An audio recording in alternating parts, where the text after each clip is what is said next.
Okay, so I know I haven't yet talked about the Onimusha games. Well, recently anyway. So this might seem like I'm jumping the gun a bit here. But trust me, Blade Warriors is very much a side game that can be discussed separately from the main series titles. Plus, it's mostly here to kickstart our little mini marathon. And what marathon is that? Well, I want to take a look at some Smash Bros. Clones for the PlayStation 2. And we're starting things off with my least favorite of the 3 games that I've played. I won't lie, I have no idea what exactly the plot reasons are behind this game. I know its events take place between Onimusha 2 and 3, but I don't remember it ever having story relevance or importance in Onimusha 3, so I'm not even sure if this game is canon to the original trilogy. There is a story mode for this game, with each character having their own adventure, kinda, though not much often happens. It is cool to see certain characters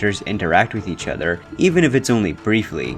But hey, you know, it's something. So if you were hoping for some kind of fun fan fiction-esque story, well, sorry to disappoint, but there isn't too much story here in the first place. It's certainly no Subspace Emissary. Of course, since we're talking about a Smash clone, the gameplay is to be expected a multi-person fighting game. Battles take place on these 2-dimensional stages with up to 4 characters all in combat at once. What's interesting is that these stages are set up in layers. By double tapping up or down, you can change which layer you're at, whether it be up on a hill, below a temple roof, or on a different level of a factory. Characters can attack each other and block, of course, but for some more unique options, you can charge up your strikes, attack someone just before they're about to hit you to do some severe damage, a mechanic found in the original games themselves, or even absorb souls that can either heal you or give you some special moves. As you can probably see from the footage, I'm not very good at this game. I understand some of the basics, but there are a few attacks and mechanics I don't have a good grasp of. For example, more than one person can try and absorb a soul, and I don't know how to make your absorb stronger. I also don't quite know how to pull off some more of the unique attacks. Basically, I suck. But I do enjoy playing as many different characters from the first 2 Onimusha games, like Samanosuke and Kide from the original Onimusha, and Oya?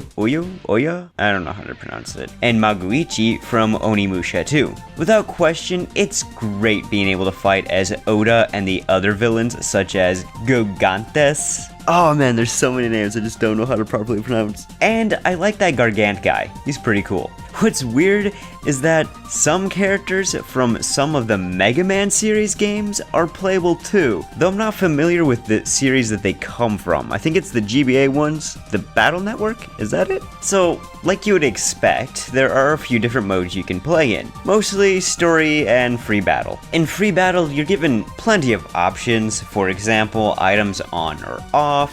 You can fight free for all or do teams, or change the conditions for winning, whether it be stock or whoever gets enough special orbs. It's all kinda fun. I guess I didn't express this, but I do find playing as different characters more fun than the actual combat, as it feels a bit stiff and limited to me. But again, it should also be stressed that I'm not good at this game to begin with, and don't fully comprehend the combat either. Story mode is interesting, and it's available to almost every single character, and in this mode you can even adjust each character's stats, which is nice, as some characters are objectively worse than others. You'll go through a series of battles, but sometimes there will be different conditions for winning each fight, which keeps things more interesting. The game at least doesn't look too bad. Character models are nice and have enough detail to them. Some characters have flashy attacks that are entertaining to watch, and honestly, the best part of this game is its stages. First off, it's cool fighting on stages based off of locations of the first 2 Onimusha games. And a lot of the stages don't look too bad either, like some bamboo forests, nice Japanese temples, there's a cool stage with some cherry blossom trees, and there's even a stage in a field at sunset.